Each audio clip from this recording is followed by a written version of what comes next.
You are listening to Lone Star Community Radio on 104.5 KCZW LP Conroe and 106.1 KZCC LP Conroe and worldwide at irlonestar.com.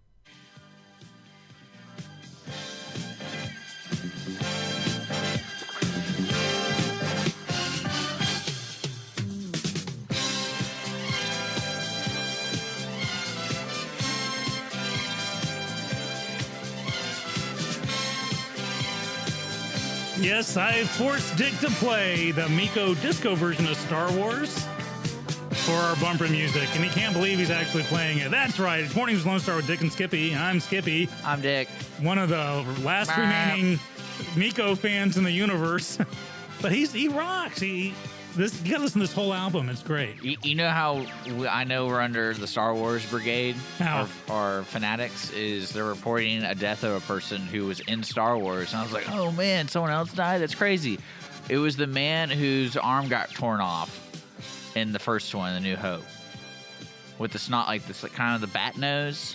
I'm wanted on 12 systems. Yeah. That guy in the... Yeah, and I was like, are they really reporting that this guy died? Like, it was... That's kind of strange. Don't you agree?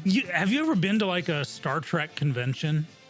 No, I really want to go though. Okay, did you see Galaxy Quest where Sam Rock? Yeah, that's R2 in the background. Yeah, it's a little weird song. A little weird. So the whole Sam Rockwell character being the red shirt who's like a guest star in one episode that dies 3 minutes in, he actually in Star Trek conventions they get full. If you were in an episode, you could be,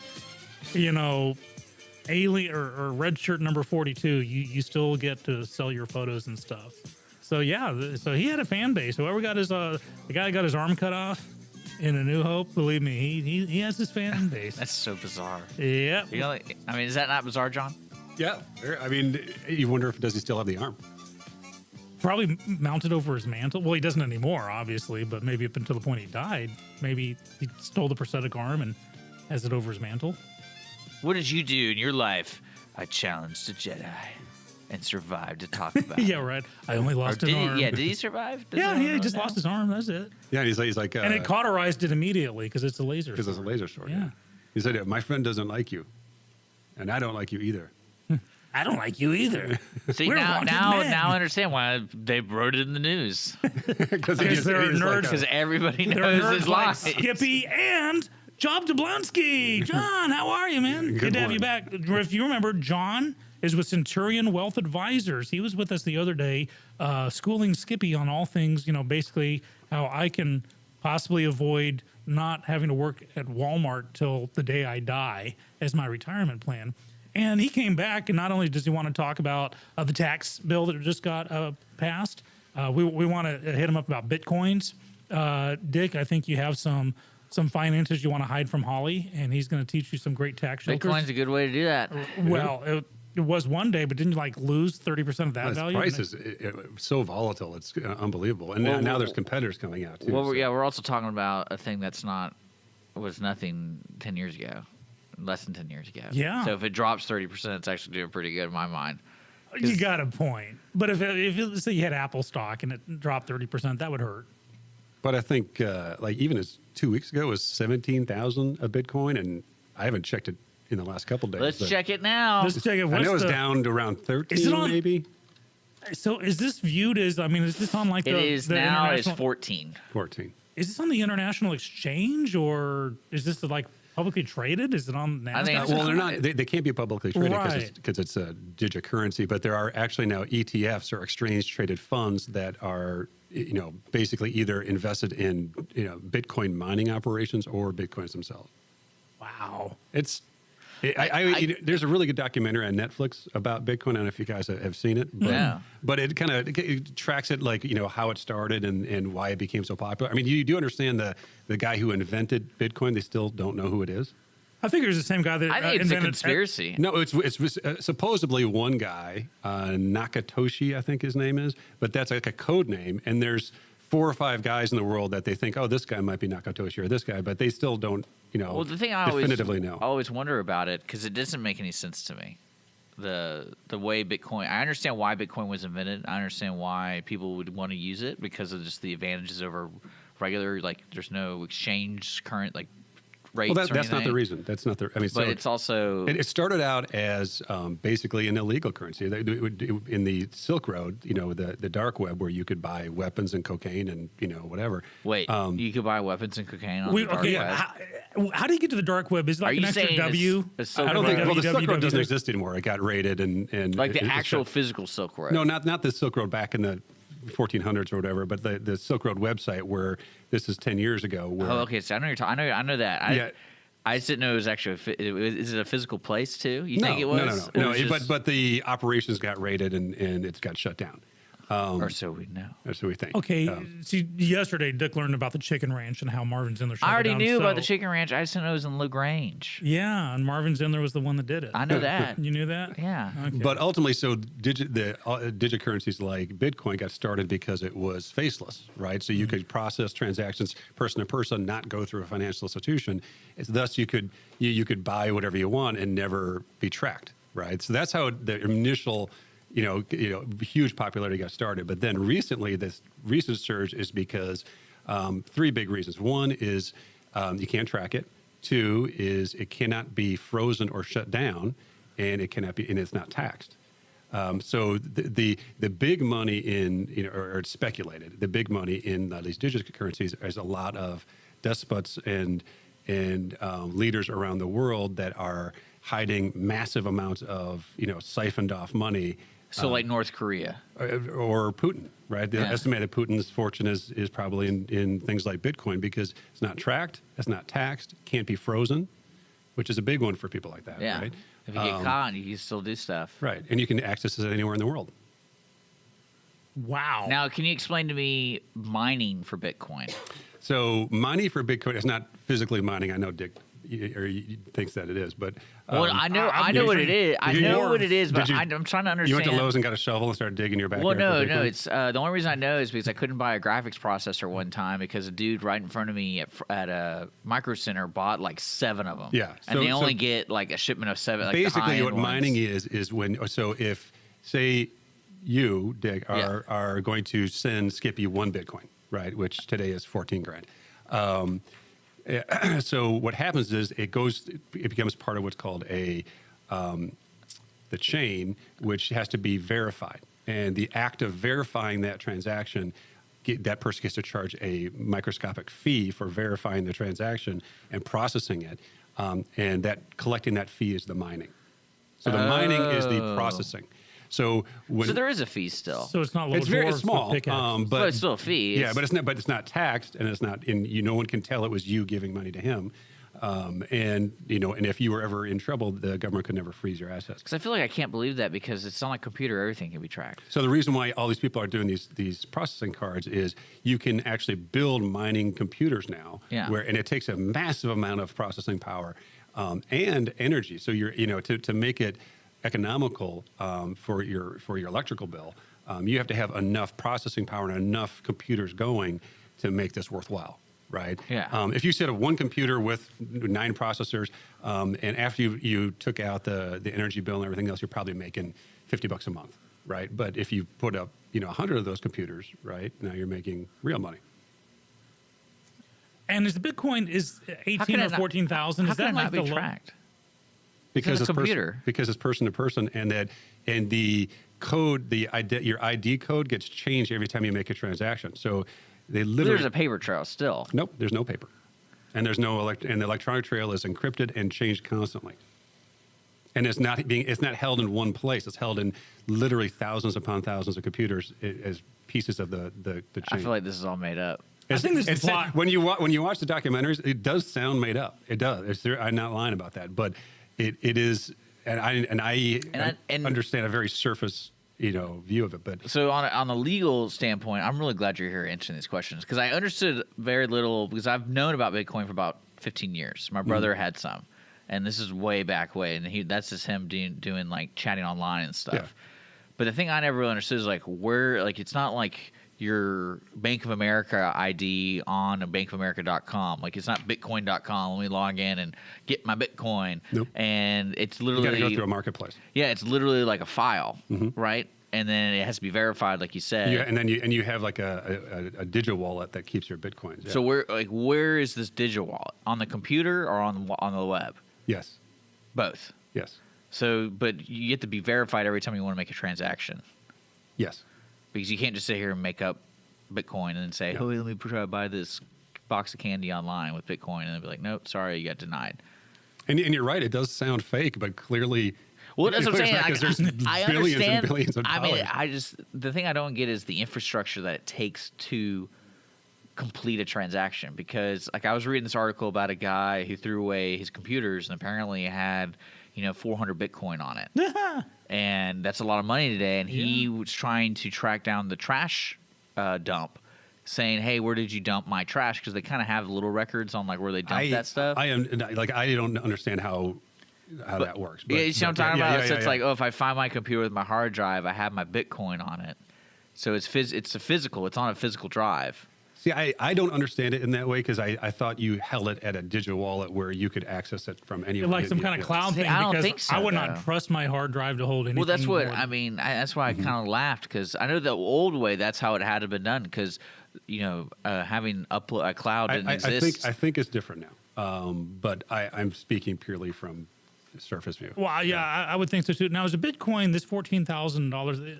So any transaction I do with a Bitcoin has to be at least $14,000. No, you can just fractions of bitcoins. You can fraction. Okay.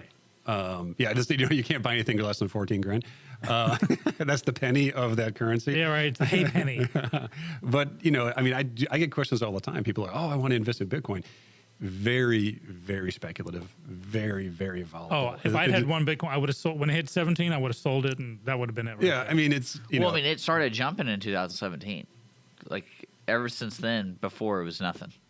Like there was not. And now like you've got real competitors out there now. You've got Litecoin, you've got Ethereum, you've got I think a couple others I can't remember the names of, right? That purportedly have better infrastructure and are more secure even than Bitcoin. So is Bitcoin just the first one? And there's the new Betamax. Well, then there's many technologies we've seen where like it's the fast follower that actually makes out, right? You just never mess with illegal people, because they'll get mad that you're using their stuff, and then they'll do something to sabotage it because everyone else is using it. They don't want people in their world, and that's what it is. Yeah, you're afraid Putin's going to come knocking on your door? Or that he just goes, "Hey, this is the way I'm doing my stuff, not you. Find your own coin. Find your own coin."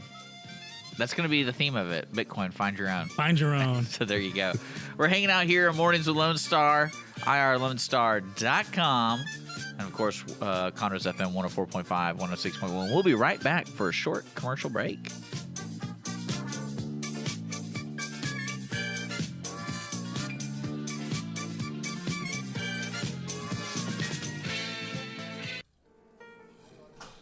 Conroe Coffee is a local coffee shop located in the heart of downtown Conroe at 206 North Main Street, Conroe, Texas. Between the Crichton Theater and the Owen Theater, Conroe Coffee serves breakfast, lunch, and dinner, along with tasty treats and Italy's favorite coffee. Have your favorite coffee or just have a midday snack be personally delivered to you at any location in downtown Conroe. All you have to do is call 936-CONROE C or 936-266-7632. We'd like to thank our sponsor at Conroe Coffee for supporting Mornings with Lone Star and Lone Star Community Radio. Don't forget to check them out online at conroecoffee.com. Clean Sweep Office Cleaning has been Montgomery County's business cleaning service since 2002, offering professional office cleaning in areas such as restroom, stairwells, elevator, floor care, pretty much every angle of your office. One-time cleaning is available, but you will want these guys back. Offering daily, weekly, monthly scheduled cleanings, Clean Sweep Office Cleaning works around your business needs. Schedule a cleaning today online at cleansweepofficecleaning.com or call 832-689-7996. Clean Sweep Office Cleaning. Take back your time and let us make your office shine. Mornings with Lone Star is sponsored by Clean Sweep Office Cleaning.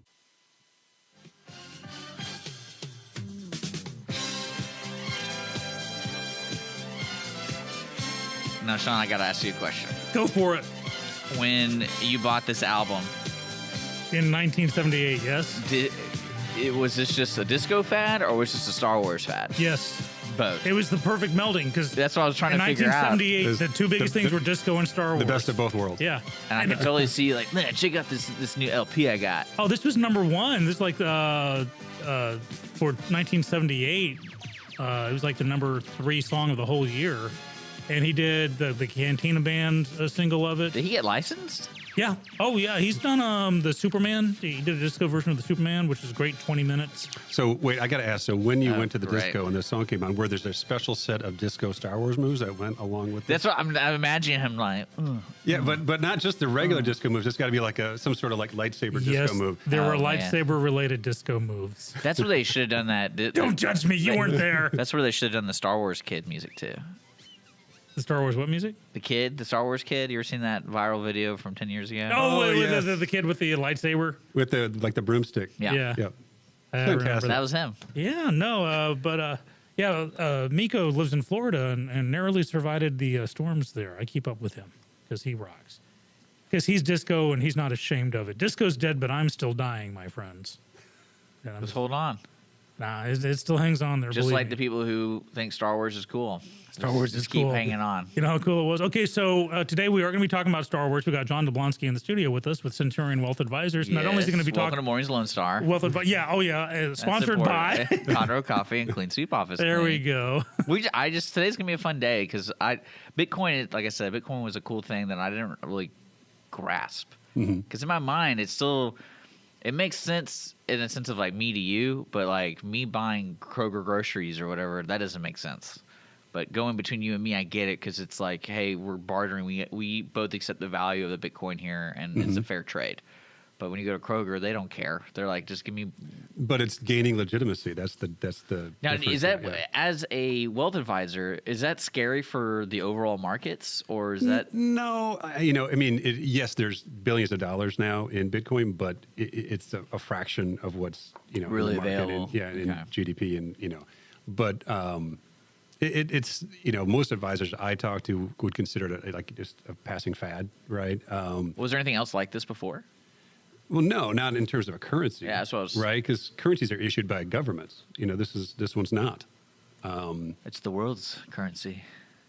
It's the people's currency. Which was ultimately kind of the point of it. It was a lot of libertarian type, leanings, like the idea of total freedom. There's definitely some interesting parts about it, but purely from an investment standpoint, any investment that has the swings that this has, You wouldn't touch. Well, if you have a large account and you want to take a couple $1,000 and buy some Bitcoin, knock yourself out, right? Well, I feel like it'd be one of those things that before you do it, a warning would pop up and be like, "Warning, just to let you know, this is a volatile." Well, that's where it you is. get. It is a that's where very you get your it's stock very market very guy. speculative and very very risky. That's where you get your agent, I lost the word. The guy that calls you, sell now, The broker. Broker, thank you, man. I lost the word. That's what he's calling you. Bitcoin's dropping like a paralyzed falcon. But that Sell. happens every 5 minutes though with Bitcoin. So Yeah. Wait, it's going back up. Buy. So That really is. I can't imagine. It's kind of strange to me that all of a sudden it started getting all this talk. out of the blue, it's. I viewed Bitcoin as like I'm playing Legend of Zelda and I go into the tavern and I need a new chain armor and you give them Bitcoin. That's really how I thought it was. That because some of these games you have in-app purchases. Okay, yeah. So I just thought, okay, you pay $5. it was the World of Warcraft currency. Yeah, something like that. And then I'm hearing $18,000, and I realized this is legit. And once again, I missed an opportunity to spend 5 cents on a token and walk out with 18 grand. I could totally see some person out there who is an extreme nerd, and he just started doing Bitcoin, 20 years ago. It came out 18 years ago, 15 years ago. Yeah, I'm not Something like that. It wasn't that long ago. It wasn't that long ago. Yeah, It was But the 2008. the I think it was technology didn't 2008. exist. Yeah, But yeah. for every rags to riches story, right? There's guys that the guy that painted the mural in the original Facebook building took Facebook stock instead of getting paid $20,000 is now a $100 million. Exactly. Does that happen? Yes, of course it does. But for every one of those, there's 10 people that Well, it's funny. invested in some ridiculous thing and lost all their money, right? Well, it's funny because of the segue. way we were talking about how you keep it. And then you have a story like that guy trying to go to the landfill because that's how he kept it, was on a hard drive. It's like kind of like leaving your wallet around, and there's like a valuable piece of $1 in there, and it's like, oh, where'd my wallet go? I left it at Denny's, and then you can't find it now. And a lot of it, Go ahead. I was going to say, a lot of it I would presume is like, like Kenny Rogers said, know when to hold them, when to fold them, because you got like these people who invested in Beanie Babies in the 80s. That was you pay a fortune for them. Now you can't give them away. So the people that held on to them, it's going to go even higher. Yeah, they're doing like Beanie Baby arbitrage, right? Like where they're trying to buy it at a garage sale and then trying to sell them for $100 a piece, or and it's just not working. They're worthless now. We had the Cabbage Pail Kid cards that were a fortune. I think baseball cards probably have more longevity, especially of the older. Well, they moved into the historical aspect, right? So that's where their value is. It's not in the trading value. So I learned that one because I would try to trade my baseball cards for cash, and he's like, "No, there's more value in trading than in cash, unless you have like the Baby Ruth thing." If that makes sense. The Baby Ruth. Or the Babe Ruth, Yeah, sorry. okay. the candy bar. Yeah. The candy bar version of the cards. Never seen that. Chocolate all over this baseball card. So, Do you think they use Bitcoin in Star Wars?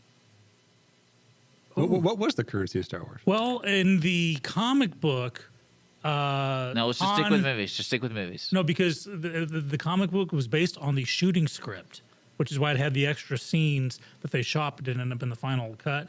Han, after he cuts off the guy's arm, talk about segueing back around, as he leaves, he tosses coins to the bartender. Well, no, in Star Wars Episode 1, there was a value. There was a currency. I Because think it was just credits, right? Yeah. There's Republic credits. Imperial credits. No, it's Republic. I thought, no, hold on.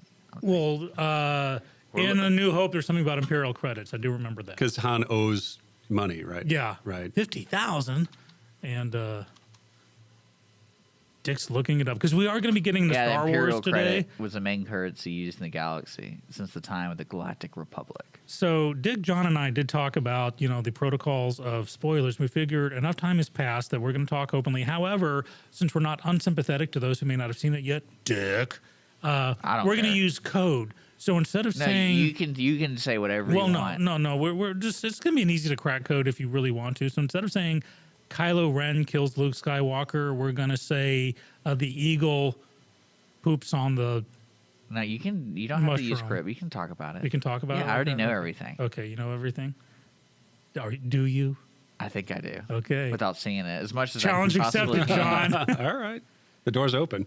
Yeah, There I'm we all right go. with it. So there will be spoilers in today's episode. If you haven't seen Star Wars Last Jedi yet, hey, you can turn us off live and podcast us after you watch it, and you catch up with us. We will be podcasting and YouTubing this show. We'll also be talking wealth advisory type stuff with John. I mean, maybe that's the. I don't know what the primary and reason not just in the Star Wars context. I was thinking about this morning, John, and I was thinking about George Lucas and his. I think it was like, what did he sell Star Wars and all? Like, what did he sell Lucasfilm franchise for? Like $4 billion, 3 or 4 billion, I remember. something like that. And I was thinking to myself, okay, Star Wars Force Awakens made $1 billion. But that doesn't mean it actually made, like, I don't know if that includes like the cost of making it, and then No, it's not $1 billion profit. Yeah, so how long do you see it taking Disney to make that money back? I wouldn't be surprised if they've come pretty close to making it back. Yeah. Already? Between the merchandising and the movie, it's yeah. Well, I mean, because they didn't just spend $4 billion; they spent $4 billion, and then they probably spent more money building the theme parks. But you have to understand that, and actually, side note, I used to work for Disney, so the theme parks make incredible amounts of money. Okay, Absolutely, and the theme parks are cash machines. I believe it. And then like $200 to go to a theme park. Getting the front gate. And that's without doing. That's without doing anything. Yeah, You're that's just just getting sitting through there. the front gate. Right? Is that how much is it good? I haven't been. I think I've been. Not to everybody Disney pays full price, especially locals, but where they make tons is just inside the park. Like the estimates that they use on pro rata person spending in the Yeah. park would blow your mind. So is it like the movie industry? Like if you go to the movie theater, you're spending, the $4 you spend on candy, really it costs them 40 cents or 60 cents kind of thing? Yeah, and history has shown that to be true. Is their estimates on what you spend at Disneyland or Disney World or wherever far exceed what you pay for the ticket.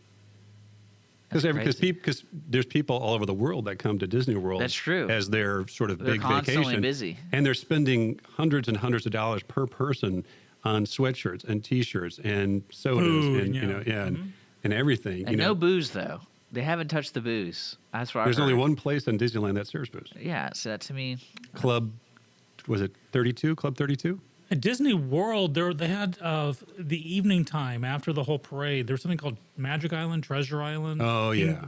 Something Island. But the original Disneyland in Anaheim, there's only one place that serves alcohol, and you have to look it up. It's like Club 24 or Club 32, but it's in the. is it themed or is it just a restaurant? No, it's called Club 32 because only 32 people have a pass. And it's very and it's in the New Orleans section of Disneyland, and it's a door that is completely unmarked, and you go up and you press the special button, and then and it's a little private dining room above the bayou there. I've been there once, and they do serve alcohol, but it's the only place in the entire Disneyland theme park that they serve alcohol. Dude, I gotta look. I need that. I need to grab a Bitcoin and buy a spot there. Well, I mean, like I said, with the Star Wars franchise, and especially with what they made with The Force Awakens, which they made, I mean, they that single movie made over $1 billion, which is a huge. Only like 8 movies have done that, I think, or something like that. Not franchise, But talking like one movie. so you had that movie, you had Rogue One. And Rogue One, I think overall made $1 billion. Like at the end of its run, And then the merchandising yeah. Because hell, I got and licensing. my daughter-in-law got her a Death Star kitchen timer. Well, no, everything. I have Everything. I have a Death Star ball opener behind me. There you go. So, See, you're it's adding to it's Disney. everywhere. And every time you hear who makes the droid phone? Android phone? No, the droid phone. Yeah, Android. Like who makes that? Oh, Motorola, I think. So Motorola actually, because George Lucas originally actually copyrighted the term droid. Droid. That's right. I And remember that. so they actually, every time they have that commercial, they have to pay Was Disney. that included in the sale? Yes. All that All the stuff. assets went from Lucas to Disney. So you're telling So me the word droid is actually a Star Wars licensed term. So you're telling me George Lucas sold everything he's ever had that had anything to do with, With so Star Wars. Why do they open the credits with Lucasfilm then? Because does Disney pay Lucasfilm to make it? Well, Disney owns Lucasfilm, and Lucasfilm made it. Okay, so you don't think Lucasfilm still exists. It's just Disney owns it. you don't think he gets any residuals at all? I don't know the Well, terms. he may have done a backdoor deal on it where, but hell, even if he said, okay, 1%. Or maybe he's like you got an EP credit or something, or that kind of thing. Man, I don't think it was a bad deal on his part because he got cash. Well, now that they're all wondering is when does Disney start having the Pixar, Marvel, Star Wars crossover? Oh yeah. Well, no, I was Wall-E meets R2. and they just bought or buying Fox. Right? Fox, uh-huh. Yeah. So that's they X-Men. own something like, I was telling Sean the other day, it was something they own something like 40% of all top 25 films ever made or franchises ever made. And then, but I mean, realistically, if you looked at George Lucas and the deal he made with Disney, in my mind, in the creator standpoint, Disney was the only real company that could have taken it to the next step, the next level. I think that's probably right. And that's why I saw it being a good business deal, because George Lucas, he tried with the 3 movies, and I think I can understand him saying, maybe I'm not the one to spearhead Well, he this. got put through the ringer after the second 3, right? Yeah. And then what's funny is now it's happening now. You never screw with nerd stuff, and nerds. From what I've read, is the new movie is not very good. See, well, it's interesting from a because I nerd don't know if I've ever perspective. seen a movie that is so opposed in views. Yeah, it's very polarizing. It's a movie. I think it's the first Star Wars movie that when you try to recount it, if you're talking to a friend and say, okay, well, it starts off with this, and then by the time you get to the end, you're hard pressed to remember the sequence of events or why something happens or how this scene is set up. And in all the other Star Wars movies, you go, Luke meets R2, Owen Beru killed, meets Ben, meets Han Solo, guy gets, you can work your way through it. Even Rogue One had a very straightforward plot. This one kind of bounces back and forth And so there's seemed, hard. and in retrospect, some kind of pointless side stories. There were a couple, some side stories or some setups in the previous movie that you're waiting for the payoff here. I think to sum up what I've read, the biggest complaint was the continuity between the Force Awakens buildup And I'm saying like the things they asked or the things they Yeah. wanted to get the Exactly. audience You had excited to build about, up and then like literally none of it. Yes was, and no. I mean, so let's be clear. I liked it. I did enjoyed it. too. Both of my kids loved it. It's got a 93% on Rotten Tomatoes. I like the first three. So Oh, yeah, I mean, of course. you Yeah, can- I mean, come on. he likes the prequels. When he says the first three, he means Oh, I like the prequels. 1, so. 2, and 3. Okay. Can you Yeah. turn off your mic? Yeah. Time for the big boys to talk Star Wars. You don't like Hey, the Yippee? You don't like that? Jar song? Jar Binks? No, it's the little kid, little Anakin. Yippee! But Darth Vader does not say in this yippee. new one, there does seem to be like 2 or 3 things that are universally like picked out by the detractors as like why they don't like it. It's My biggest agreement is I absolutely 100% agree with Mark Hamill with what he's been saying, where he said, he's recanted that now. well, what he did, what he said was, He's not going to get paid for the next one. Right. Well, he's dead.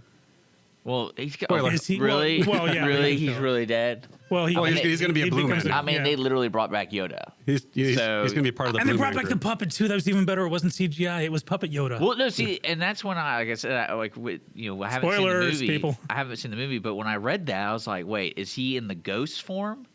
Because remember, at the end of Return of the Jedi, it's all 3 of them in ghost form, or in the the what do you call it, the Force Ghost. force form. Mm-hmm. Yeah. And then when they said no, he wasn't, I was like, wait a second, he's walking around not in glowing.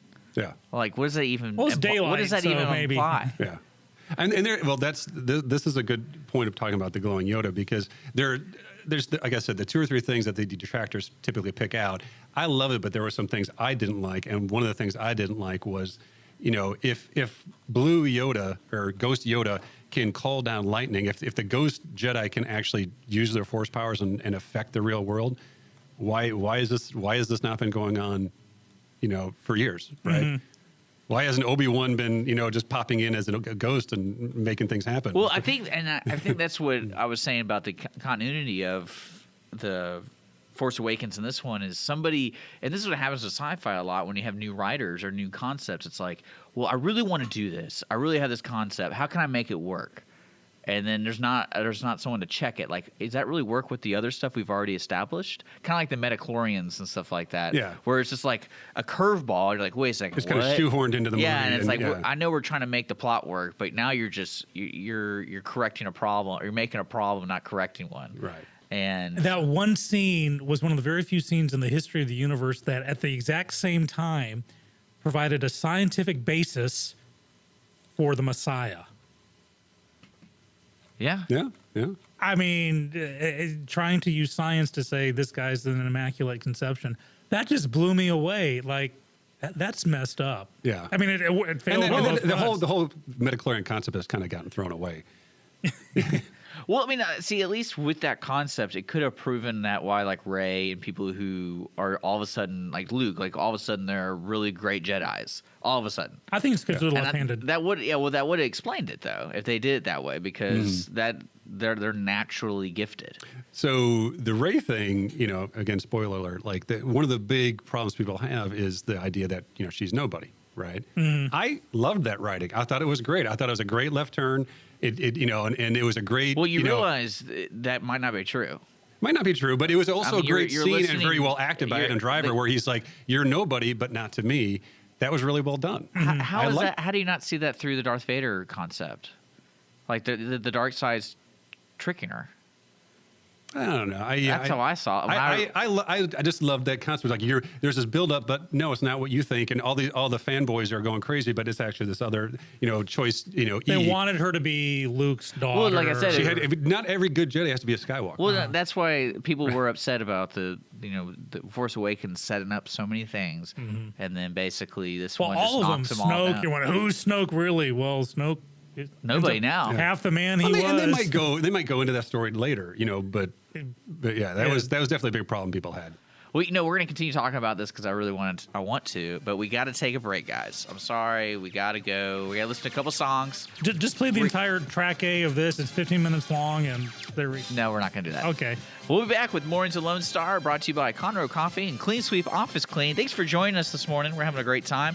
If you're just now joining us, we podcast and YouTube everything we do here on Mornings with Lone Star, so make sure to check out our channel on YouTube and then our podcast on iTunes and Google Play. We'll be right back after a couple songs. You're listening to Mornings with Lone Star. That R2 thing is really getting to me. We'll be right back.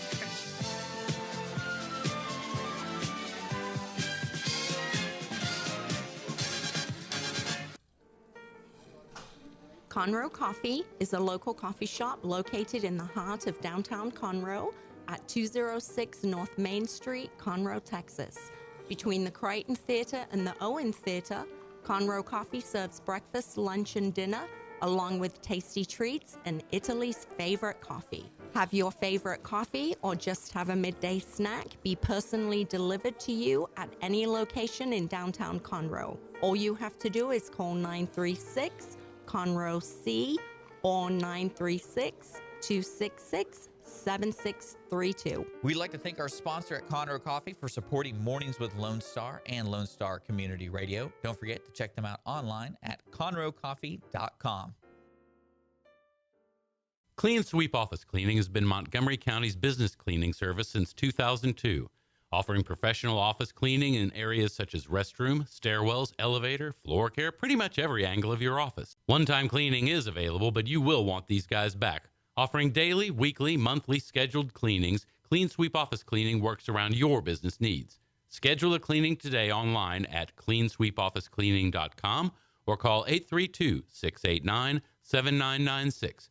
Clean Sweep Office Cleaning. Take back your time and let us make your office shine. Mornings with Lone Star is sponsored by Clean Sweep Office Cleaning.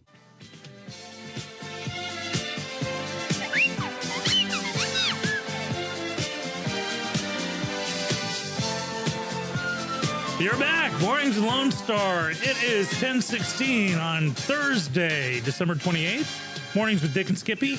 I'm Skippy. He's Dick.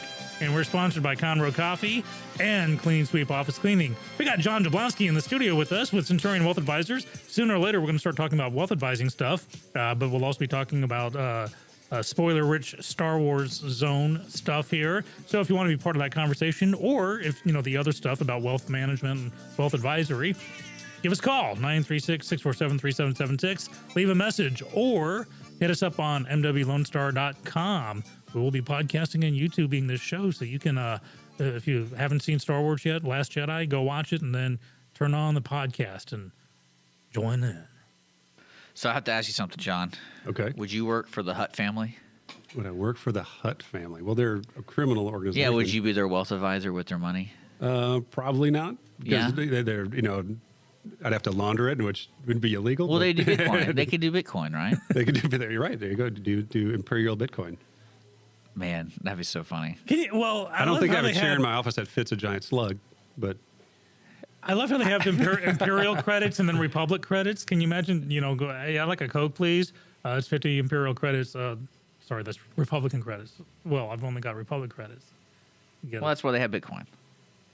But is it Imperial Bitcoin or Republic Bitcoin? It's independent. Independent Bitcoin. So it's not Republic or the IBC, Independent Bitcoin. That's how I bet you the next Star Wars is gonna have Bitcoin in it.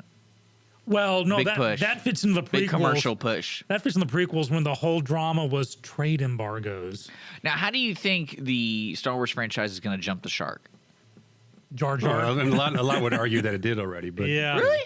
I think that, the Jar Jar definitely was. Well, No way. jumped The the Jar Jar shark was just a goofy in character. the pod racing. and pod racing, the second Death Star, Jar Jar. Well, no, third Death Star. We're on our third one. Yeah, but no, even the second one. Yeah.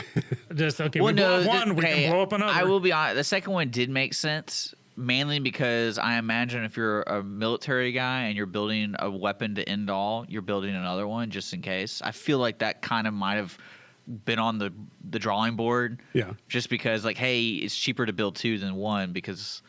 But in here's the end, thing. you know what I'm talking about? Yeah. With Rogue One, you find out that because the whole gag was who's the idiot who designed the Death Star to where you can just shoot a missile down a garbage Yeah. disposal and it'll blow up the whole place. And then you find out in Rogue One, he planned that, his little trap door. If the Empire didn't actually know about that, because remember, they're on the Death Star at the very last second where they're going, Grand Moff Tarkin, we've analyzed their attack, and there seems to be... So they didn't know. They had no idea of knowing about this. So that means as they're building the second Death Star, it could have been blown up the exact same way.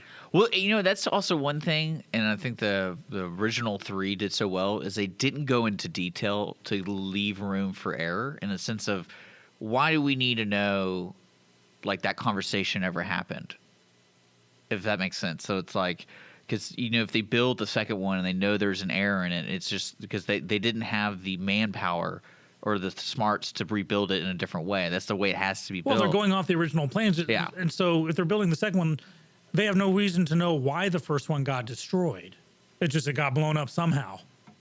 And so they say, hey, we're just going to build a second Death Star. And here you have the rebels going, okay, here we go, guys. And forgive me, I spent 9 years in the Air Force, but, strategically, how many times do you have to spend trillions of whatever credits on a giant super weapon where just build a better TIE fighter, right? If you spent all that money on just building a better TIE fighter, they or wouldn't. just hyperspace into it. And right. Like, hyperspace into the dish. Like think about all the movies and how many years span that thing. The TIE fighter hasn't changed in any way. Well, yeah, no, see, that's what I'm saying. Like, they don't. Years. That's what's beautiful about the original 4 is they didn't give you reason to think like, oh, they just couldn't because that wasn't the way the life was then. Like, that's how society didn't work, or that's how the Republic didn't work.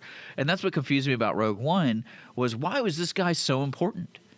Because the opening scene is them basically forcing this man to make a weapon, and I'm like, come on, there's got to be someone in the universe just as smart as this guy. Are you the guy that watched Armageddon and said, wouldn't it be easier just to train astronauts how to drill than to make drillers into astronauts? Yeah. Because I got to actually agree with you on that. Well, does that make sense? Like, because I didn't you really always have understand that. But I mean, want from the a best. writing standpoint, It's like he didn't have a patent on it This or guy has something. a creative spark that doesn't exist anywhere else. So Yeah, I'm but okay I with mean, that. the solution for them is to force this guy and his family to do. I mean, like, I just don't believe that. I feel like there's other people that could build something evil without the help of this one man. Michelangelo's and Einstein's just are a dime a dozen. I feel like in the universe, maybe. But this was a long time ago. That's true. In a galaxy long far away. Far. Not just far away. Far away. Okay. So, And wasn't in the Death Star, was it different, the second one? no, It wasn't a little hole. They actually flew into it. because it wasn't completed yet. So it's a little different. I just would have waited for it to be completed. And then it's, okay, guys, let's do rock, paper, scissors. Who gets to the little... Or just have like a light speed countdown and you eject, right? And then, Right? Yeah, I'm telling you. if you know the Force, you can float through space. That's right, with yeah. with no protection. I actually bought that. You did? I was marginal on I'm that. Mary Poppins. It did look a little Mary Poppins. It did, I will tell yeah. you that. I wish she just kind of glided. She kind of through. stiffly sort of flies, Yeah. If she'd been like, if you could see, I'm trying to figure out some kind of shield around her, I would have bought it a little bit more. I mean, I laughed with that when that scene happened in Guardians of the Galaxy Volume 2. I don't know if you've ever seen that. I haven't movie. seen it yet, but it's on my list. So that was a pretty funny scene. Do they do the same thing? Well, no, it's they're gliding down. It's I forgot the guy from The Walking Dead who's in this. He's the blue guy in this one. Michael. Earl. He played Earl or Merle. Merle.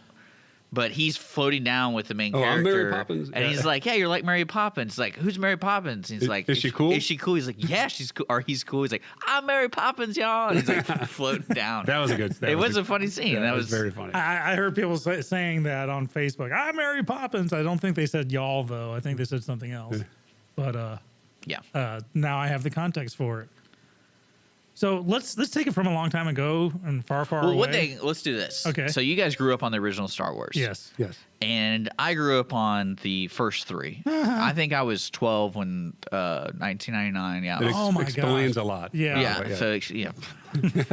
But I did grow up, but I saw the original three before I saw this one. Okay. Several times because my oldest brother is 44, so he went to go see Star Wars right when it came out, and he was around my age at that time, and I do remember watching the original Star Wars and just having a lot of fun. because it was just a fun movie, you know, especially The New Hope. But that had like everything you'd ever need in a movie, an adventure movie. I mean, you had the Tarzan. Yeah, Tarzan, Beauty and the Beast. Well, had all the Metropolis, archetypes, right? The Dam Busters. You know, the dogfights were right out of World War II Royal Air Force dogfight footage. And then when episode 1 came out, pod racing was introduced. And I thought the pod racing scene was really cool because it was loud. I did not. And it was a little long. It was a little long, and it was a little weird seeing a little kid being so good at something. It was kind of overly dramatized to me, but yeah. Well, we were talking about this. Like, I go, what would have fixed episode 1? And the first thing we agreed on was make Anakin 14. You know, recast Anakin because whoever played him was. Well, he was too young. Like, Jake Lloyd. Like if you're gonna have him that young, you just don't show him that much. Right. You just have him kind of like the side character, and like Obi-Wan and Qui-Gon Qui-Gon is the main characters, and then the kid's just kind of there, and that's kind of the mystery. The only thing that saved that movie was the Darth Maul fight at the end. Mm-hmm. Yeah, pretty much. And then what's weird to me was Padme was better in the first one than the second one. Yeah. See, here's, I guess, you know, I think what you didn't get that we got when we saw the originals was, and maybe it just, you know, from a standpoint of I'm dating myself, but when Star Wars came out in the 70s, not only was the story great and it was a great movie, you had never seen anything like this. This was not only was this idea, the story great, but sci-fi up to that point was like Flash Gordon. Flash Gordon or 2001. Yeah, or was just like a parody. Like this was the first time that it was done very seriously as a real story, and the effects were mind-blowing at the time. That you walked out of the first time you saw it, you walked out, and you were mind blown. Yeah, the whole "May the Force be with you." I mean, we literally were saying that to everybody. Could you say the same thing happened with Avatar? No. No. Well, because I'm trying to understand the phenomenon. Like, think about the phenomenon of Avatar, and like in the world mixed with already movies that are just like that. And I'm like, but you've already seen CGI. You've already seen. Yeah, but like, how did that Terminator 2. movie make that much money? Yeah, I mean, it just Like, had that's a universal incredible. appeal. But like, what I'm trying to tell you is like Star Wars. Not only was the story great, but the concept and the mechanics were all completely new and never seen before. Now, Star Wars is the movie that all other movies after it are compared to it. Yeah. Mm-hmm. Star Wars, when it came out, had no movie to be compared to. Yeah, it's like in you know, for a youngin like you, the to see Deadpool, an R-rated movie, actually be successful and make money, it was 1,000 times bigger than that. Like sci-fi up to that point was just a nerd parody thing to do. Either really hokey or really. Well, I mean, boring. I would even argue though that Star Wars: New Hope, it does stand still today. Like, it's still relevant today. Yes, yeah. As a good movie. as a standalone because they had no idea it was going to be. It's still successful. very watchable, right? Like, all right. So here's an argument in my house. So my kids have friends who have never seen Star Wars, any of them. Okay. Okay. So here's That's how the terrorists win. You know? I know, right? Exactly. So I have taken upon myself to fix this. Okay. Right now, this is the argument, and there's very polarized views on this. What order do you show Star Wars to a new viewer? 3, 4, 5, 1, 2, 3. See, I said that, and then my kids say 1, 2, 3, 4, 5, 6. No, you know why? This is why. When we watched Empire Strikes Back, No, Luke, I'm Your Father, we were like, what? I think I would say 3, 4, 5. 4, 5, 6. You mean? 4, 5, 6, and then you go if you're interested in learning more about the history of Darth Vader, you watch these, but you don't have to. Yeah, See, just go on so 7. they're deciding you watch, and they're not even going to what you think. 1, 2, 3, Rogue One, 4, 5, 6. That would be interesting to watch it that way, but it would be really confusing with the downgrade of. Well, not only it'd be really special effects. confusing. It would show how bad the writing was or the continuity that you have in episode. The first trilogy lets you know Darth Vader is Luke's father, so it's established. And then 2 movies later, no, Luke, I'm your father. No, we're all going, well, yeah, because we learned about this 3 movies ago. The shock when that happened in the cinema. There have been very few times in movie history where the audience just loses it completely. One was that, no, Luke, I'm your father. Everyone's freaking out. The end of Star Trek 4, after they save the whales and they come back and there's the new Enterprise there waiting for them. I mean, that people were standing on their feet cheering. Very rarely do you get that audience interaction. But what's interesting about when you talk about Empire Strikes Back is, similar to this latest movie, Empire Strikes Back was widely criticized in the weeks after its release. Yeah, too dark. And too dark. Luke, your father, the whole thing. It was, it didn't, it wasn't the feel good story that the first one was. But yet today, years later, is considered the best one. Mm-hmm. Right. So I don't know if that says anything about this latest one, but I doubt this latest one is considered the best. The middle part of a trilogy is always the darkest. It's always, more setup. And I think there's a combination. I think some of the stuff that we thought was over and done with, maybe race parentage, maybe Snoke, will come back again. Why Yoda wasn't glowing blue. We do have the Jedi text now. Who's good? Who's bad? It'll all be. Yeah, but a lot of things I read is a lot of people don't care anymore. They're just not like it didn't make you want to watch the next one. I guarantee you the next one's going to make $1 billion. Yeah. Financially, you want to bet. No, it's too big. It's too big to fail, right? All it takes is one good trailer. The Empire is too big. One to good fail. trailer, and bam, everybody's back on board. Mm-hmm. Yeah, that's what happens when you have fanatics behind you. That's where fan comes from. It's a short version of fanatic. So do you see this is going to be the last one of the Skywalker? Saga, or do you think they're going to just try to milk it? No, they're going to try the spinoffs, and I think the Han Solo one is going to bomb spectacularly, and they're going to regroup. Do you think they're going to have? They had like a what do you call it? The insurance talk, where it's like, hey, Mark and Harrison are going to die pretty soon. We got to figure out if we're going to use them at all, or anything like that. Because I think we would have gotten a different movie if Carrie Fisher didn't pass. Like a different new trilogy if Carrie Fisher didn't pass away. Well, I thought it was a bold move by them that they didn't rewrite it to say, okay, so we have a dead actress and a live actor, but we're going to keep the actress's character alive and kill the male actor's character. Why don't we just swap somehow? Yeah. And that way they solve two birds with one, solve two problems at the same time. And they didn't. I thought it was very bold of them because they're going to have to, basically, there's no one except for Chewbacca. There's no one from the original. And I'm talking episode 4. Yeah. So it could easily become like Police Academy 7, where the star is the one. By the way, don't Wookiees like gray in any way? Like he still looks the same. Well, if you remember the Star Wars Holiday Special, do we know how Wookiees work? Yeah. What is the lifespan of a Wookiee? What happens if he takes off the mask and it's Harrison Ford? Oh my gosh, that'd be awesome. It's like The Prestige. But no, if you watch now, have you ever seen that show Parks and Rec? Yes. And, I forgot the guy's name, but the short guy who did that fantastic monologue about the new Star Wars movie. Have you seen? Yes, I know what you're talking about. Okay. Patton Oswalt. Yes. Yeah. Now that, sorry for a sidetrack, but now that Disney has bought all these other pieces, that actual storyline could be done because Disney owns all those pieces. I mean, it'd be kind of funny. I feel like if they did that though, it'd just be like they don't care what anyone thinks. Like we're just gonna do it. We're Disney people. We're Mary Poppins. I will say the one thing that disappointed me the most about the newer movies is they didn't include Luke Skywalker as much, because that's one thing I liked about 4, 5, and 6. Luke Skywalker had a problem with that too. I mean, they had Harrison Ford, and he was almost the same as Han Solo. Like I believe, like, oh, that's Han Solo, but he's old. Get it? Cool. And then of course Carrie Fisher. I don't think she's a good actress, so it's like it's really hard to get her into that. She's not young, so you don't have the beautiful look for her anymore.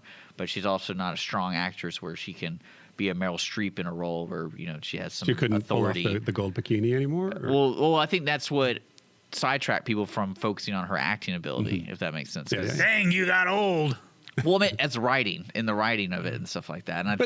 And that's one thing disappointing because I was like, I really am interested to see what happened to Luke. I was like, that's what I was really excited for. I was like, man, Luke Skywalker, what happened at the end of Return of the Jedi is they're together, and then all of a sudden they're not together. And I was like, this doesn't make any sense. What happened in between that? And are we going to get Rogue One too? There was a lot of shortcuts in that storyline because, Luke was always the good guy, right? Mm-hmm. Like he was the white knight of the Jedi Order. And then you blinked your eyes, and he's considering killing his nephew. Like that was quite a jump. That was one of the biggest complaints that I saw was the whole concept or character arc in 4, 5, and 6 was his faith in his father or faith in seeing the good in somebody. Mm-hmm. And the whole episode 5 and 6 was that battle of him trying to bring him back. Yeah, bring him back and succeeding. And succeeding. And then that's when people were like, "Why would this Luke be doing this?" Yeah, and I think I understand what they're trying to do is that I'm drawing a blank. What's her name? The Ray? Ray. And Ray. Ray is the now taking over the reins as the last Jedi, and she believes in the redemption story, not Luke. Interesting, and he may come back as glowing blue Luke.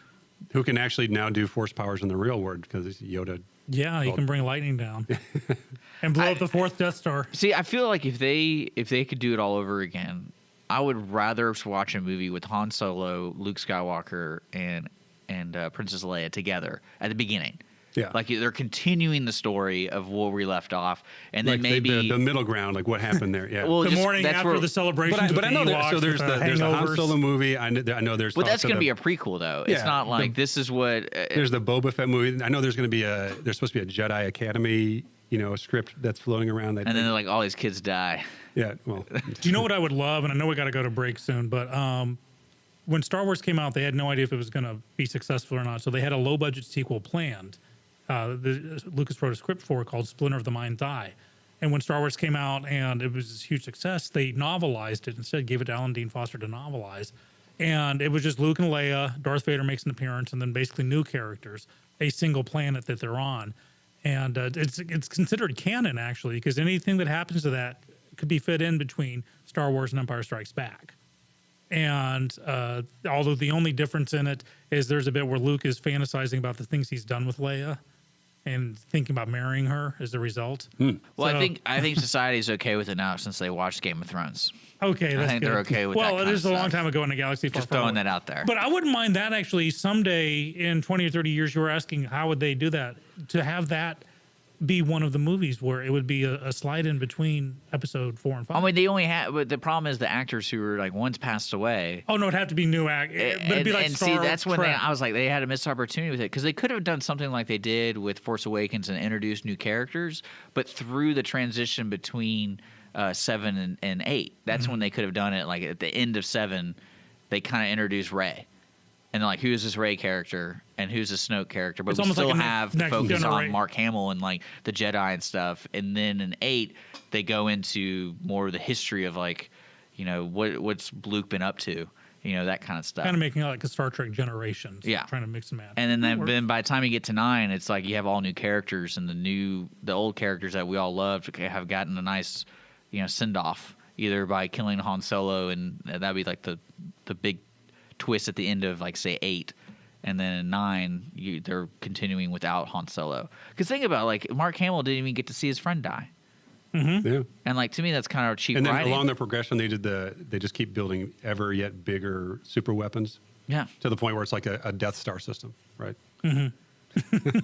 it's just, I mean, it's disappointing that Mark Hamill was at the very, very end, and I was like, come on, really? Like, did they just not want to pay him? Like, why not have him like at least? We talked about that when Mark Hamill thought he was going to be in the movie, and Force Awakens when in the snow because there's snow on the Death Planet, that, and then the lightsaber was moving and it flew towards Rey.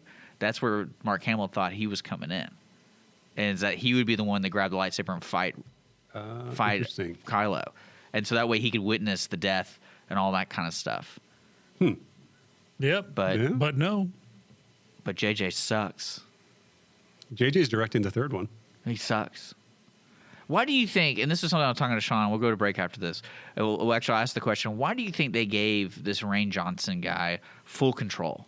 I had never heard of him before. I know, that's what I'm saying. Like, and that was one thing. Guy was like one of the Star Wars podcasts I listened to. He's like, I just didn't really understand the thought behind it, because usually Disney has like a committee, and it's like these are we Yeah. got to put this movie together. This is the hive mind or whatever. But he wrote it, and He wrote it and directed it, and Yeah. like, why would you give a guy who did 2 movies that were, widely popular with the independent crowd, Looper and Brick, but then it was like, that's it. Well, I know why.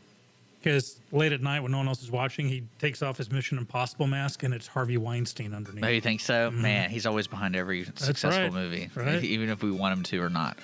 All right, you're listening to Mornings Lone Star, IR Lone Star. We're going to take a quick music break, but come back. We're going to talk the rest and close out the Star Wars talk. Thanks for joining us. We'll be right back.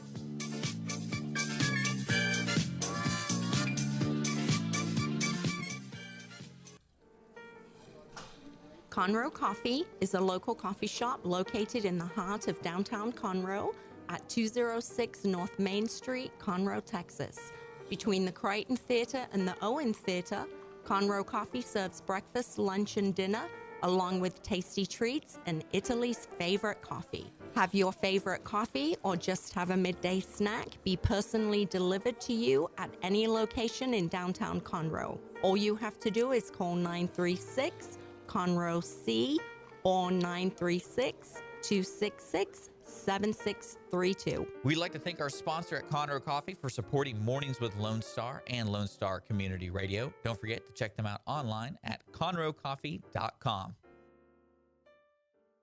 Clean Sweep Office Cleaning has been Montgomery County's business cleaning service since 2002, offering professional office cleaning in areas such as restroom, stairwells, elevator, floor care, pretty much every angle of your office. One-time cleaning is available, but you will want these guys back. Offering daily, weekly, monthly scheduled cleanings, Clean Sweep Office Cleaning works around your business needs. Schedule a cleaning today online at cleansweepofficecleaning.com or call 832-689-7996.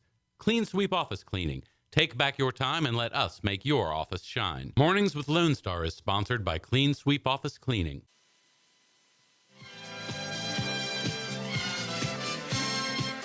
We are in our final segment of this Thursday Galactic edition of Mornings with Lone Star. This is Skippy. I'm with All right, let's sum John it up. Blonsky.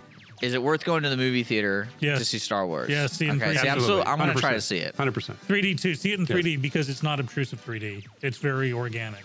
Okay. It's Leia organic. Organic 3D. I disagree. How, I hate 3D with a passion, but How, did you see it in 3D? Did you see this one I in saw 3D? it in 3D and without 3D. I just hate the whole 3D thing. That's how the terrorists. This is coming went. from a guy who wears glasses regularly. Yeah.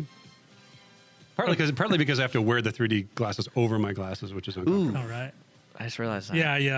Yeah. Dick does not wear glasses, so he does not know this.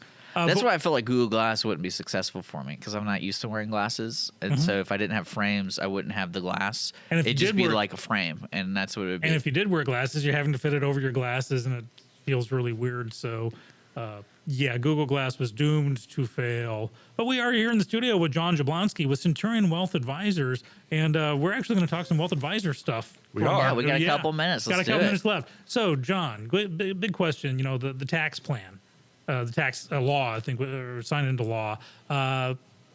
It's as polarizing as The Last Jedi. Oh, Well, he's not a tax accountant. Huh? No, but I'm just letting you know. Well, how Well, would the new it- tax plan affect investments? It's generally, been very positive. It's been being priced in since, probably August, this latest run. Keep in mind that the taxes you're going to file in April are still under the old plan, right? It's just, this plan doesn't affect you until next April, right? But, everyone is grousing a lot about, we cut corporate taxes and all the fat cats got, a big tax break.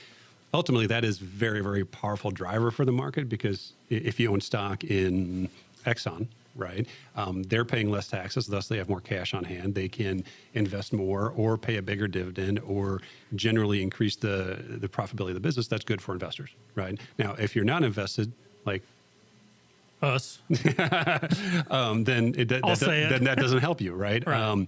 But in general, the market is reacting very, very positively to the tax plan. I don't think we even understand all of it yet because it's a fairly long document. It's still kind of being crunched through at this point. But yeah, the run here in the last couple of months, and it's been a very, very good market in 2018 for almost any investment you've been in. A big part of that has been the tax plan and the anticipation of the tax plan. So you think this is going to carry over into 2018? Generally, I listen and read a lot of economists' opinions. Generally, it's still very bullish, meaning up for 2018. Not probably as bullish as 2017 was because the S&P is up, over 20% this year, right? So next year will be good, maybe just not quite as good because all those good things have already been priced in, right? Well, I'm actually really glad you're here because I was talking to Sean about this, and I was trying to figure out how people can base these decisions from our leaders and how to either congratulate or to be mad at people. And especially with the market, no one really truly knows how the market really works. That's why it's kind of like the game. With this kind of stuff, and you being basically you're an investor, you help people, advisor and stuff like that. When do you see watching the money being an impact? Does it take like a year to really see it? Really what I'm trying to get to is why is the market doing so well today? What would you say, like in a summary, like why? What reasons? What decisions? Because the economy is starting to turn. There's general positive things going on with the American economy and the world economy. Like what? Like why is it all of a sudden positive? Not all of a sudden, but like not all. I mean, it's not all of a sudden. I mean, like I said the last time I was in, is the fundamental theory behind stock prices is that it's driven by earnings, how much of that company is earning. Okay. Right? Well, as general economic conditions improve, you expect those earnings to go up, so you're willing to pay a higher price for that stock, right? So that is the general idea, is the general optimism about the economy and the recovery from the financial crisis several years ago is starting to come home, right? There's still some things that have to be taken care of. I mean, in general, interest rates are going to be rising because we cut them so much in 2008 to try to get things going. I know the Fed keeps very close eyes on things like home building, unemployment things, because once you start to heat up the economy too quickly, you get inflation, right? There's a balancing act there, and there's a lot of different opinions. But in general, the positive impetus is, we're coming out of that bad time, and there's some general positive economic effects from deregulation from the Trump administration as well as the tax plan. Okay, so because I know this is supposed to be a fun time for you over at Centurion. Yeah, no, it is, but what you try to focus on is the long term. Right? Well, that's what I'm saying. Because this I imagine this kind of changes your direction. Like if you're directing the ship, Had this you're tax like, act man, bill not passed, you may have different strategies. Well, yeah, I think in general, regardless, yes, you probably but I think would, right? I think the bigger picture is you need to have a long term strategy that works in good times and bad times, right? That you take an amount of risk that is appropriate for you, and frankly, you don't get too emotionally caught up in short-term swings, because that's where you get hurt. Well, I think really, and this is similar to the Bitcoin thing we talked about earlier while you're here, is like the average person can't grasp or kind of see on paper the full scale of things. And I think what really startled me was that, I don't know if we were here, but maybe between the last time you were here and now, is that thing where that report came out about Trump, and it was like CBS News, and the stock market kind of did a little shift. And I'm like, man, that like just one little report can really do that? Or, long term, you can never foresee those kind of things. Yeah, I mean, there are definitely short-term swings that can happen from a news story, right? But from the investor standpoint, you shouldn't be investing for money you're going to use 6 months from now. Oh, yeah. Right? You should. The stock market is for money you need, 5, 10, 20 years from now, right? And the more time you have, the more risk you're allowed to take, because you can handle the volatility and the ups and downs. And a lot of times advisors tend to be almost psychologists more than they are, wealth managers, because there's a lot of the emotionality of investing that, works against you, right? When you're emotionally tied to the money, you're almost hardwired to make bad decisions. Right, because ultimately, how do people invest? They go to the corner barbecue. They hear their neighbor talking about they're in the techie stuff, all tech stocks. Their tech stock is twice as techie as your tech stock, and they're making 30, 40, 60, 100% returns. And you go home think, gosh, I'm missing out. I need some of that, right? So you buy. Then the market goes up, and you say, oh, I did really well. Then it starts to go down. You get scared. You get really scared. Then you hit abject terror, and then you sell when it's down because you just can't take it anymore. Then it starts to recover. I'm not ready to trust it. I don't like the administration. Okay, I'm really watching now. Then when it's at its high, you buy.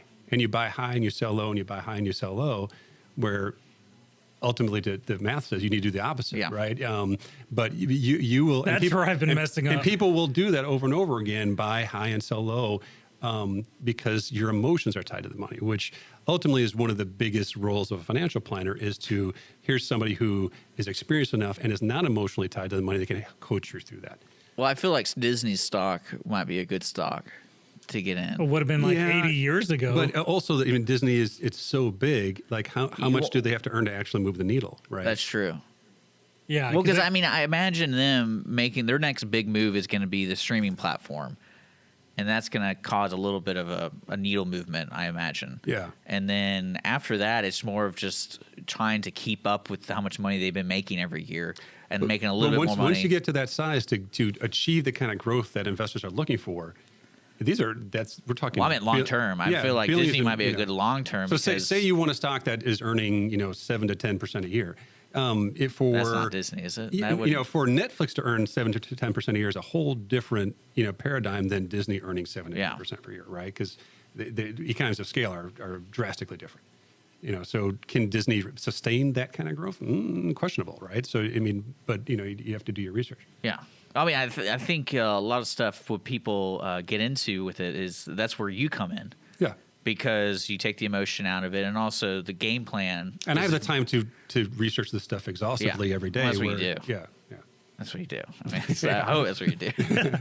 He's But got it's skills. a cool world, and that's what I was talking about the economy and things is, the positivity thing, and no one wants to directly connect it to a reason.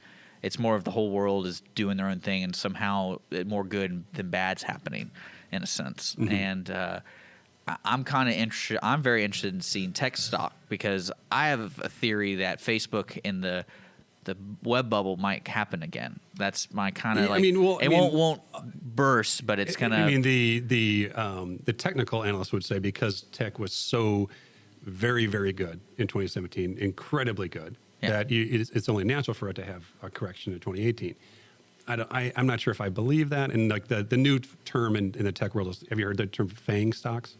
You ever heard it? FANG. Yeah, just like your tooth, FANG. Okay. It's basically it's FANG now, but it's Facebook, Amazon, Apple, Netflix, and Google. Or Google's not Google anymore. It's Alphabet. Alphabet. Yeah. But so those are the FANG stocks. Oh, okay. And so if you ever hear that term, that's what they're talking about. Those are the drivers to the tech market, as Kramer on CNBC would put it. But I just because to me the value of Facebook isn't longevity wise unless they buy something that's actual tangible. Because I mean that's really what Google bought basically patents and they buy tech. And then they use that tech for something else, and then it actually has a value to it in the future. But Facebook's trying to do that. But again, you're playing that game of like, oh, let's buy the newest app, but then the app can't make near as much money as what you bought it for. Right. And then all the money right now, as I understand, is in the streaming. Right. That's the cash. The cash is. I mean, my favorite story about a company is Blizzard. I don't know if you know who Blizzard is, but they made video games. Yeah. And then their stock, World of Warcraft. Their stock, because when I bought World of War, I was in the beta, and I was like, this is when I go. I wish I had money. I'd buy stock into this because they're making me pay $15 a month, and that's really. No one's really done that. They did it with like EverQuest and stuff, but not to the sense of the wide appeal of people who played Warcraft. Recurring revenue is gold from a business plan standpoint. Yeah, and especially if you're investing in a company, I imagine the dividend thingy or that kind of stuff. They have the cash to pay out people, or stuff like that. So, I mean, I think in the first 3 years, Warcraft, they had like 20 million subscribers or something like that. And how many do they have now? And I think now they have like 12. But that's surprised us that many, and they came out with a new expansion pack, and apparently it's really popular. But you imagine 20 million people paying $15 a month, right? Absolutely. And then that's cash too. So I was like, man, that's it's pretty in cool. Bitcoin. Well, I bet it's in Bitcoin. Well, we have a statement to say, for John here, and Sean, you can take it away. I will take it away. Before we get to that, we're going to say thanks, John, for coming in. Thanks for having me. And you're definitely going to come back, that's for sure, because after Dick watches Star Wars, we can have a we'll talk big about boy conversation. But folks, before to see which side of the fence you fall on. I'm probably going to hate it because I hate everything. But one thing I do want to say to people is thanks for tuning in. And if you just are now tuning in, this is Mornings Lone Star. We'll be back tomorrow morning at 9 o'clock, and we podcast everything here on iTunes and Google Play, and then we also YouTube it. Tomorrow we will have a special guest. We have Tommy Taylor with the Givers Republic coming in, and they're going to talk about that event coming up. And other than that, Sean, take it away. Awesome. Well, you have been listening to Mornings with Lone Star with Dick and Skippy. We've been talking with John Jablonski with Centurion Wealth Advisors, which is a veteran-owned business that focuses on building and preserving their clients' wealth and guiding them to achieve their financial goals. This is where your concerns get addressed and to help you start to breathe easier. You can contact them downtown Conroe, Texas. Visit their website at www.centurionwa.net or call them at 936-756-1974.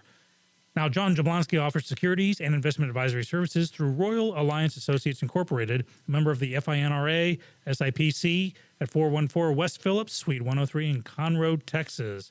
Any other products, services, or entities referenced are independent of Royal Alliance Associates Incorporated. This program has been for informational purposes only and should not be considered a solicitation of or an offer to buy or sell any specific security. Please consult your financial professional about your particular situation prior to taking any action. Investing involves risk, including the potential loss of principal. No investment strategy can guarantee a profit or protect against loss. Past performance is not a guarantee of future results. Information provided regarding the stock market or other financial information is obtained from sources believed to be reliable, but cannot guarantee the accuracy of this information. This program may contain forward-looking statements and projections. There are no guarantees that these results will be achieved. Indexes are unmanaged and cannot be invested in directly.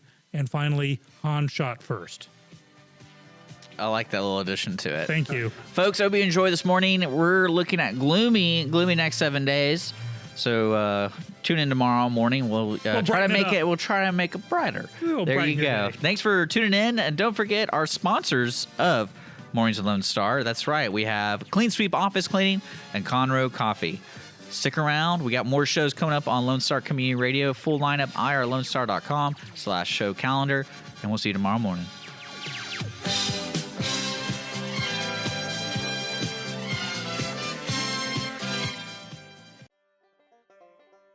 Thank you for checking out this production of Lone Star Community Radio. Lone Star Community Radio is Montgomery County's community radio station. Don't forget to check out this show and many others across the Lone Star Community Radio Network, either live on Conroe's FM 104.5, 106.1, the Lone Star Internet Radio app, or irlonestar.com's live audio stream, and on replay on podcast, Channel 12's Our City TV in Conroe, or Channel 21 KVQT in Houston, and of course their YouTube channel. This production is copyrighted and all rights are reserved by Lone Star Community Radio. Have a question regarding this program or other Lone Star Community Radio shows? Want to sponsor or start your own show? Call the station message line at 936-647-3776 or email the station at lscrstudios@gmail.com.